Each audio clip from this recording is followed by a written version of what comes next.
Supersize versus Superskinny is dramatically turning the tables on the UK's most extreme over- and under-eaters as we expose the shocking effects of their dangerous diets in Dr. Christian's feeding clinic. We've got a whole load more fat we need to add to this. Still want that burger? That's horrible. We're bringing our supersizers face to face with some of the biggest people on the planet. Hi, I'm Nikki James. I weigh over 51 stones. And at the opposite end of the bodyweight scale, journalist and recovered anorexic Emma Wolfe explores the world of eating disorders. I want to investigate why certain people are more prone to develop an eating disorder than others.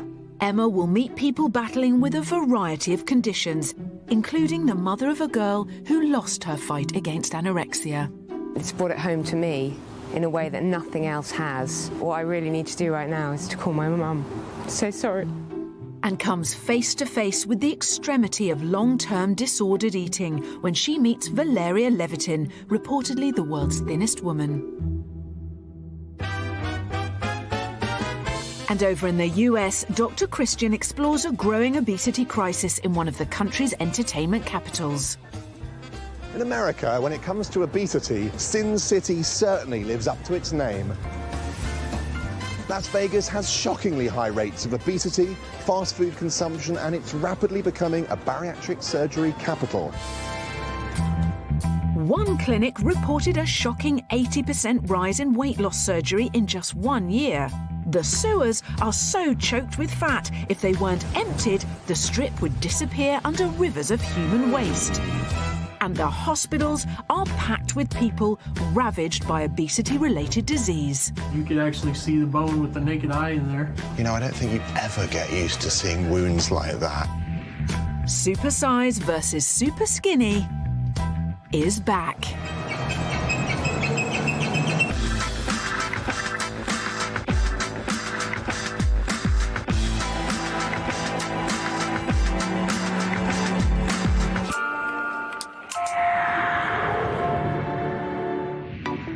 Obesity levels have more than doubled in the UK in the last 25 years. In England, 61% of adults and 28% of children are now overweight or obese. It's an epidemic of gigantic proportions. So Dr. Christian is attempting to tackle the problem at both ends of the scale in his feeding clinic as he exposes these supersizers and superskinnies to their opposites. I brought together 16 people with some truly terrible eating habits. By pairing them up and getting them to swap diets in my feeding clinic, I'm hoping this is going to be just the tonic they need to turn their lives around.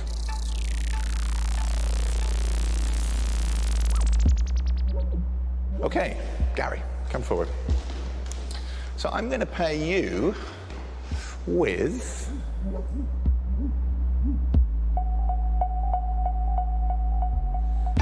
Amy. Come on forward and meet each other. All right, Amy. God. You're very skinny, innit? Yeah, very skinny. What's your weight, do you know? Round 8 stone. 8 stone? Ish. What do you weigh, do you know? About 22 stone. 22 stone. Yeah, so that's two and a half of you. Yeah. So what foods do you like? Coffee, mostly. Coffee? For breakfast? Yeah, oh yeah. I'm in trouble then. What do you have? Cheese sandwich. For breakfast? Yeah. Oh, it's gonna be tough. When I first saw Amy, I was so shocked because she was so slim, and I was like, wow, she needs help. I was a bit overwhelmed, actually. He's my exact opposite. He's quite big around the belly, which is a bit daunting. Chef Gary is constantly surrounded by food and finds temptation hard to resist, whereas young mum Amy survives on barely 1 meal a day and is seriously undernourished. But I'm hoping their time in the feeding clinic will help them both to realise the damage they're doing to their bodies. 38-year-old Caribbean chef Gary from London weighs in at 22 stone. I'm just a fatty boom boom. Working 70 hours a week running his restaurant, Gary's life and soul goes into his food and his belly. Being a chef is a problem because I'm always tasting these dishes I'm like, wow, that one tastes special today. Very nice. There's me with a little bowl. It's nothing. It's just a little snack. Gary is a food lover. Really, he's surrounded by food probably 12 hours a day. My portions ain't like wow, like mountains. I just like eat every 2 hours. After a busy day's work, Gary's stomach doesn't clock off. Sometimes it could be 12 o'clock. I'll still have my dinner, was like rice and peas. And after, I'll still pig out. And Gary has a lifelong obsession with cheese. When I was young, my mum decided to bring me a cheese and pickle sandwich. I was like, wow, this is heaven. If I'm upset, give me some cheese and I'm cool. That's my medicine. I can't talk too much about cheese, it's turning me mad. But all this cheese has left its mark. Recently diagnosed with high blood pressure, Gary knows he needs to curb his greed. I don't want my mum and dad burying me. There's a cycle of life and I want to live my fullness. I want to die like for normal reasons, not because I'm eating too much. Whilst Gary's big problem is that he eats too much, our Superskinny has the opposite issue. 26-year-old Amy weighs just over 8 stone, and with a BMI of 17.9, this is below the healthy level. She's a single mum devoted to toddler Jamie. And whilst Amy's guilty of skipping meals, Jamie eats like a king. He'll have a proper dinner, but half of the time I'm just not hungry. You have it? Oh. It's not purposely starving myself. As I'm tidying up, I'll sort of pick what's left off of his plate. Mummy, have it. Like if he's left a sausage or something like that, then yeah, I'll have that. Amy gets through the day on coffee. First thing in the morning, mid-morning, lunchtime, any time of day. Yeah, I'd probably go through 5 or 6 coffees a day, 2 sugars at a time. And all that coffee is curbing her appetite. Amy has always been very slim. She always looks so tired and just malnourished, I suppose. Things have got so bad, Amy's resorted to shopping in the kids' departments. I do quite comfortably fit into children's clothes. It is embarrassing. It is like I've got the body of a 12-year-old. Amy's worried her bad eating habits will rub off on her son. I don't want Jamie to think that I'm healthy and that this is the way that he needs to be. Before our Superskinny and Supersize enter the feeding clinic, Dr. Christian wants to shock Gary into seeing what he could become if he carries on eating at his present rate. So he's sending him across the Atlantic to Farmington, Missouri, to meet ex-security guard Neri. My name's Neri Britton, and I'm 36.5 stone. After years of binging, Neri's weight had ballooned to 50 stone when he had an accident that changed his life. I was going to the restroom one morning and I fell and it broke my back. I was in a coma for 3 days. When I come out of it, they told me that I was going to be paralyzed for the rest of my life. Neri fell because his legs gave way under his 50-stone body. He spent 4 years recuperating in a nursing home where he met Debbie. Debbie is my caregiver.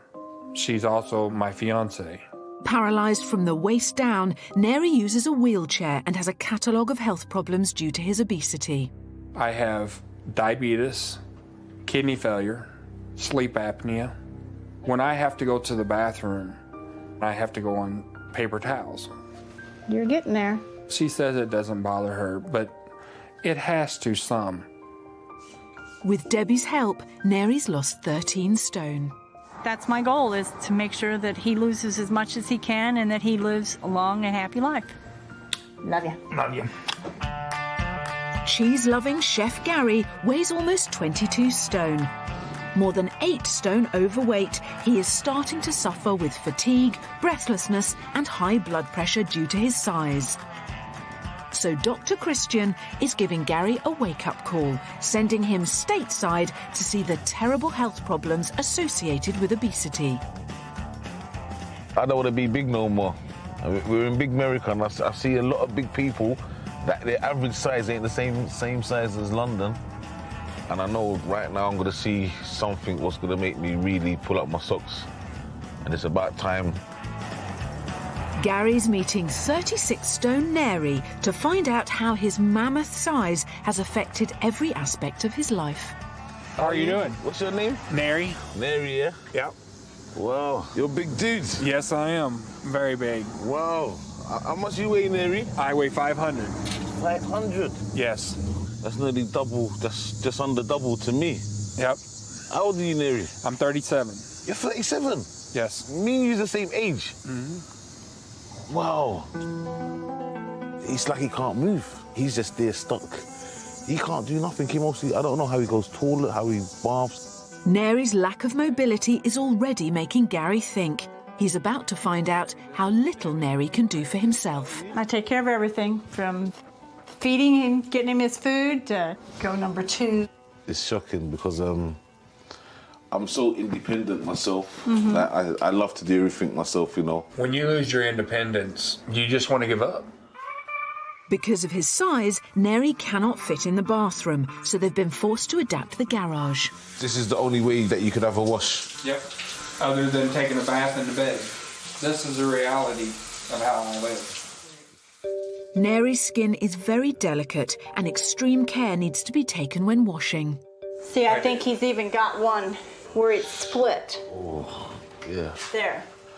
I wouldn't feel comfortable my missus doing this to me. I never did. When I see his missus washing him, it reminds me of my mum washing me when I was a baby. But I'm a big man now, so I don't want... I do this myself, you know? I don't want to see you end up like this. Thanks.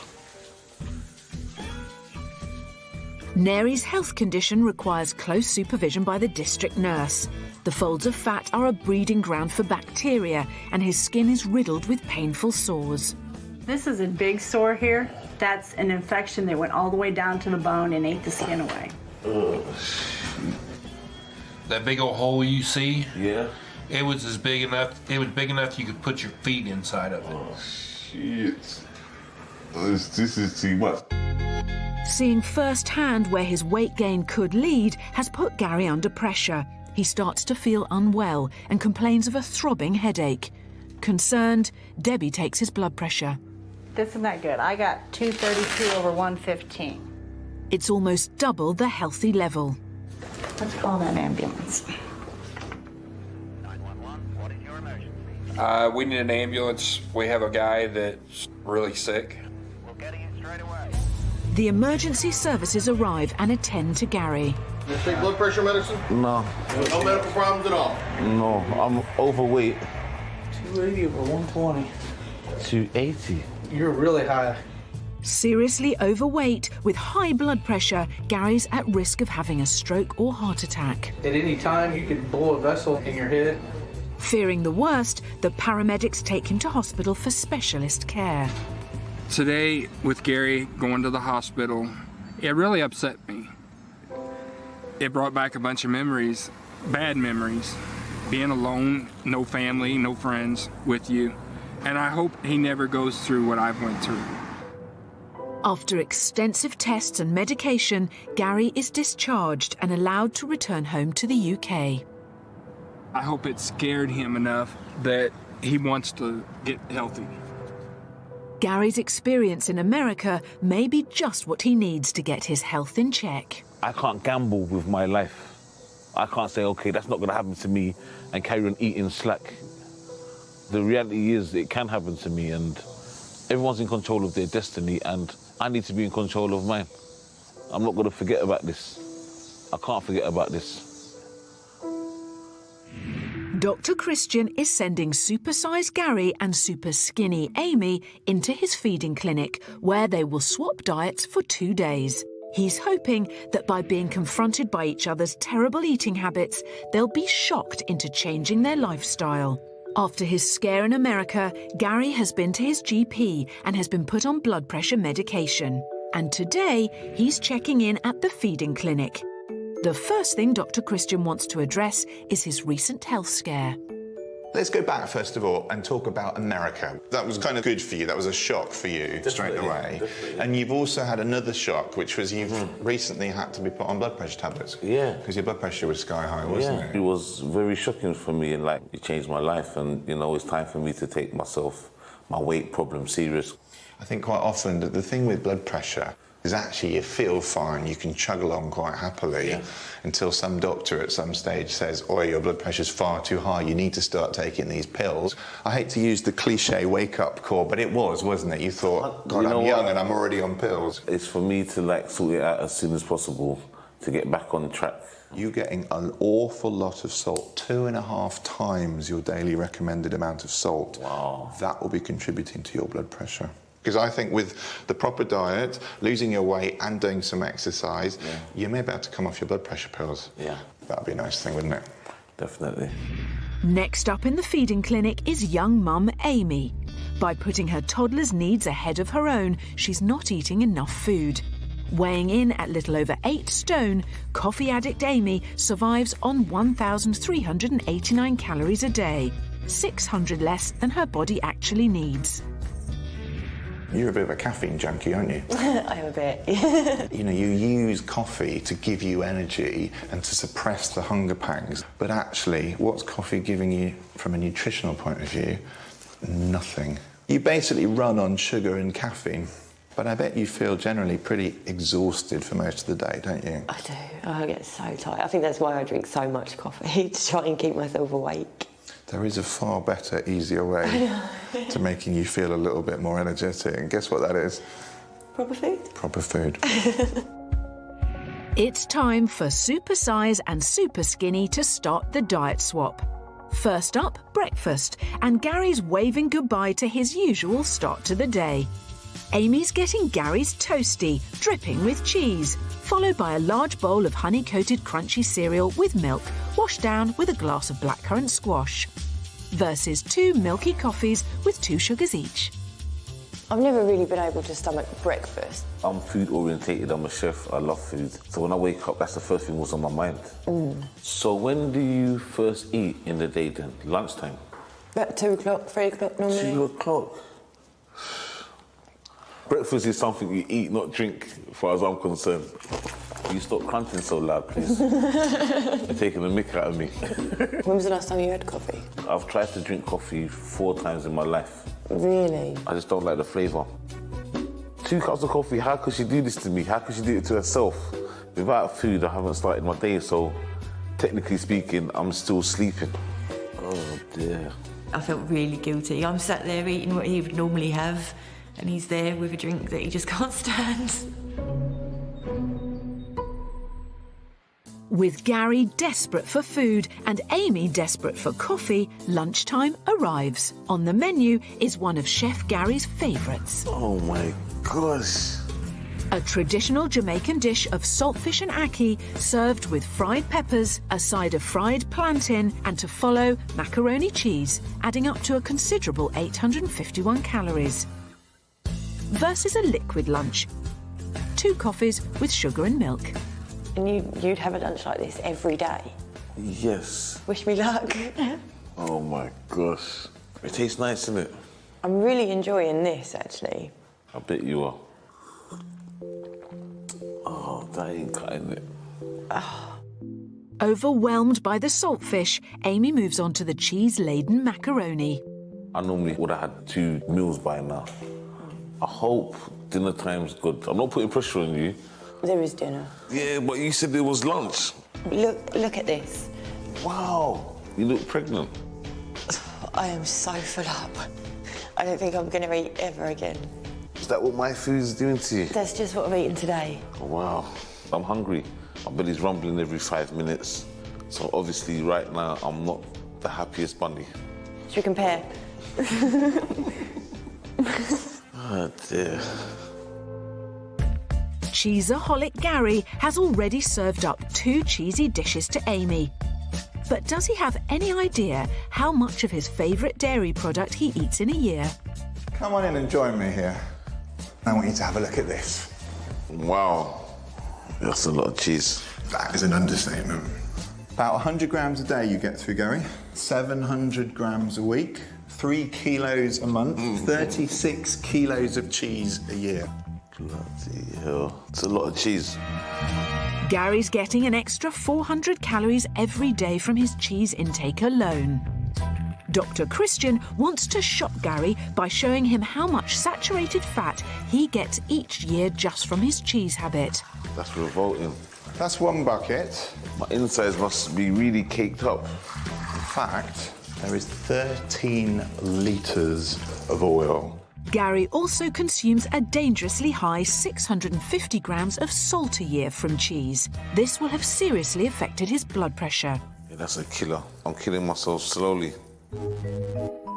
In total, Gary's consuming 181 grams of fat a day. That's almost twice the guided daily amount. Dr. Christian wants to show him the damage this is doing to his insides. This is a massive, great blood vessel about the size of a hose pipe that runs down the middle of your body. It's called the aorta. And you can see inside, it's all smooth, it's all a uniform colour. This one, however, is a very different story. It looks disgusting. This is called atheroma, and this is fatty cholesterol deposits that build up on the inside of your arteries, all right? And it thins them and it narrows them, and combined with the amount of salt in your diet that's putting your blood pressure up. Atheroma increases the chance of having potentially fatal conditions such as a heart attack, burst aneurysm or stroke. You will already have these sorts of deposits. I'm a bit nervous because it's like I'm looking inside me and I don't want that to be me. That was revolting. That was another shock to my system. Cheese is poison. Excites. Cheese-loving chef Gary is used to consuming almost 4,000 calories a day.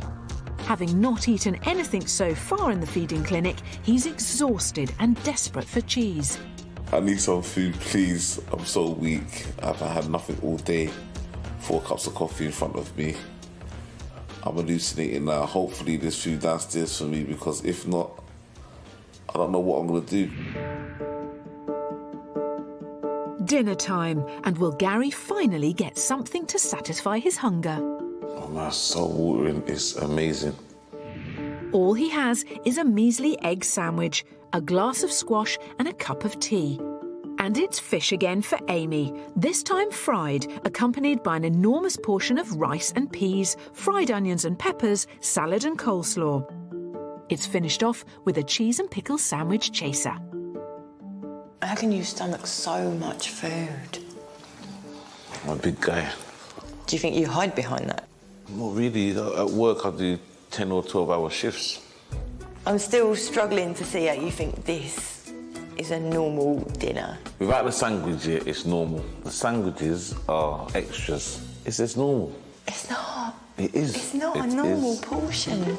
My meals is massive. But that's how I eat it. That's how my whole family eats. It's a Caribbean thing, I think. The next day, Gary's woken up ravenous. All he ate yesterday was 1 egg sandwich worth 325 calories, a 1/12 of his usual intake. Breakfast is served, and for coffee lover Amy, it's 4 buttered crumpets with chunks of cheddar and a large slice of cake. And Gary has a glass of squash. Oh, I need some food.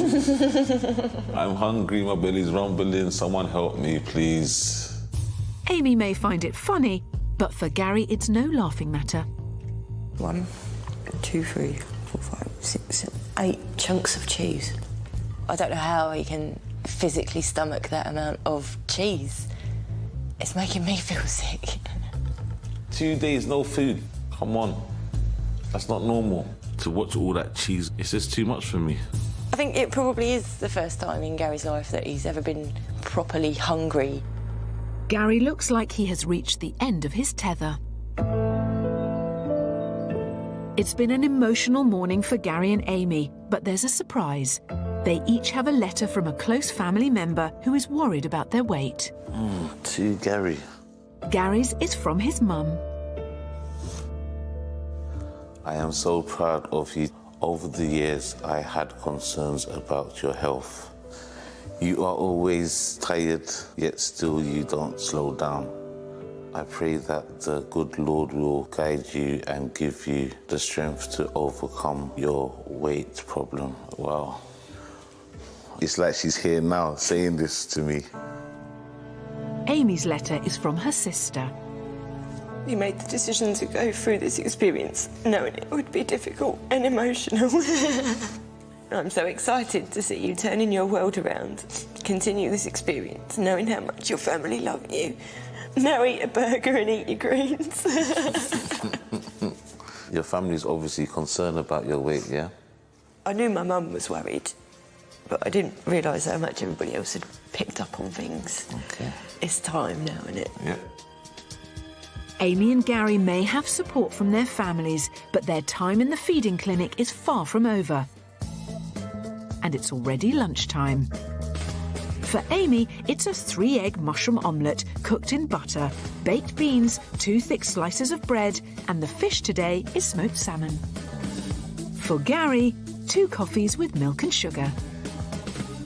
Amy, I'm very upset. I already know I just definitely can't do the salmon. The way you eat, I could tell that like you just need the food in front of you. Your appetite's there, but you just don't entertain it. Watching Amy plough through the plateful of food is pushing Gary to the limit. Amy, I'm getting a bit sick of your coffee. I've lost my mojo. I can't take it no more. It's too much for me. See you later. Another meal with no food has broken Gary. I don't think I want any more. Seeing the effect her meals are having on him is making Amy realise she has to look after herself better. If I go to somebody else's house for dinner and they'll cook me a big dinner, I will eat a big dinner. But to cook one for myself, I need to give myself a kick up the backside to eat properly, to look after myself properly. It's the Last Supper, and time to find out if coffee addict Amy and cheese-loving chef Gary have learnt anything in the feeding clinic. Oh, my life. On the menu tonight, it's a supersized Chinese banquet. Prawn balls, sweet and sour chicken with a huge serving of fried rice and mushroom stew. And at last, Gary's getting something hot, a chicken dinner with mash, peas and gravy. Thank you for not letting me down. I knew there was more to you than egg sandwiches. Gary's enjoying every morsel. There's still food on my fingers. Is there? Are you sure? After 2 days of eating to excess, Amy's determined to change her ways. It's not just me that my weight is affecting. It's not selfish for me to put myself first every so often. Yeah. Especially at dinner times. And Gary's learnt there's more to life than eating. Seeing you going through my food, it showed me that I don't need as much food as I take in. I know I could just cut my portions in half. And there's a revelation. I'm not going to eat no more cheese no more. No. Cheese is my enemy. As an intense 2 days in the feeding clinic comes to a close, Dr. Christian has drawn up a programme for them both. This is your take-home information. These are your healthy eating plans for the next 3 months and hopefully for an awful lot longer after that. So, Gary, here we go. This one is for you. And Amy, this one is yours. To get to a healthy weight, Amy needs to increase her calories to 2,500 a day. Her diet of sugary coffee and leftovers will be replaced with 3 meals a day, packed with starchy foods, fruit and vegetables. Gary will cut his calories to 2,500, with portion sizes, cheese and salt massively reduced. It's a lifestyle change, not a diet, aimed at lowering his blood pressure as well as his weight. I'm going to follow Dr. Christian's advice to the letter. And it's going to be a whole new me. I'm not eating that much cheese ever again in my whole entire life. Never. Gary and Amy will be back in 3 months when Dr. Christian will be weighing up their progress. No more cheese, Gary. And please, no more coffee. No more. We'll find out later how they got on. It's been 2 months since cheese lover Gary and coffee addict Amy left the feeding clinic, and it's time to find out if they've stuck to Dr. Christian's healthy eating plan. It's a milestone today, you know, even if it turns out that I haven't put as much weight on as I'd hoped. You know I can put weight on now and keep going with what I have been doing. I am very nervous. I'm not sure how much I've lost. I know I've lost a little. People have seen me for a little while, and if they don't even say hello to me, they're like, Gary, you lost weight. I'm like, So, Amy, tell me how the last few months have been for you.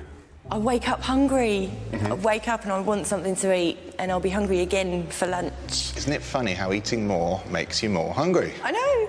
I never imagined that I'd be one of these people that wakes up with 3 meals a day and maybe snacks in between. And coffee, because coffee was really the one thing that got you through the day. Have you at least substituted some of that coffee for food? I only have 1, possibly 2 coffees a day now. Good. Are you making yourself more of a priority now, than for at least equal to baby now? Yeah, I am. I've realised now, because of all of this, that I'm just as important as the baby is. I need to be healthy to look after him properly. Good. I'm glad you realise that. And it's not being selfish, it's not neglecting your baby, it's just no longer neglecting you, which I think you were doing before. So what's new for you? Tell me. Well, my diet's new. You know, every day I get up, I do exercise, half an hour exercise. And I'm just conscious of what I'm eating, and I feel much better for it. So cheese for you really was the one thing I had to take you by the ear and wrap your knuckles over, wasn't it? Because your cheese intake was massive. I bought cheese and it was in the fridge for 2 weeks, and I was just looking at it. I didn't budge to it at all. You had a really big shock in America with your blood pressure, didn't you? It was super high. Yeah, my blood pressure's gone really low. The doctor said I could come off the tablets, and I just need to carry on maintaining losing weight. And I'm not doing it just for me, it's for me and my family. Good. If I could get 10 to 15 years more on my life, I'm going for it. Time for Gary and Amy to be reunited. How are you? I knew your cheeks would be big. How you been? Yeah, not bad. You look really well. Thank you. Oh. You got your big belly going on. It's not gone down. It's not gone down. So what you been eating? Everything, anything I can reach. Yeah, you've put on though, you definitely have. Yeah, I can feel it on the belly. You look great. Thank you, thank you. Yeah. Carry on flirting. Carry on flirting. This is the good bit. This is where I come and pat you on the back and tell you how well you've done. Whether you've been working hard enough or not. Amy, let's start with you. Have you put on any weight? Yes. You have. You've put on a very respectable 4 pounds. It doesn't sound, on paper, a huge amount, I know, but what it's done to you and the changes and the significant difference that it's made to your health and to your future health is huge. She looks plump a bit. Look at her belly. Look at her pot belly. I know. Not only that, your arms and legs have expanded by 1 inch all the way around each. Yeah, so you have definitely got bigger. You will definitely have to stop shopping in the kids section. Right, Gary, has it paid off? Have you lost any weight? Well, you've lost a bit. How much do you think? What's your guess? I reckon a stone. A stone? Yeah. Not a stone. More than a stone? Bit more. 2 stone? Bit more. More than 2 stone? 2.5 stone you've lost. 2.5 stone? Wow. Wow, that's good, that's good. I knew it was 2. What, the 2.5's good, sounds good. The man boob area has gone down by 5 inches. Wow. That's phenomenal, Gary. Yeah. Guys, are you going to keep this up now? Is this you for life? Definitely. Yeah. Oh, yes. This is a part of my new regime for my whole life. I'm not going to go back to how I was, because that's poison. I'm so pleased to know that it is possible and I can keep going, keep putting weight on and keep making more changes in my life that I need to. Me and Amy's definitely going to stay in touch. She needs to come down to my restaurant and eat some fried dumplings.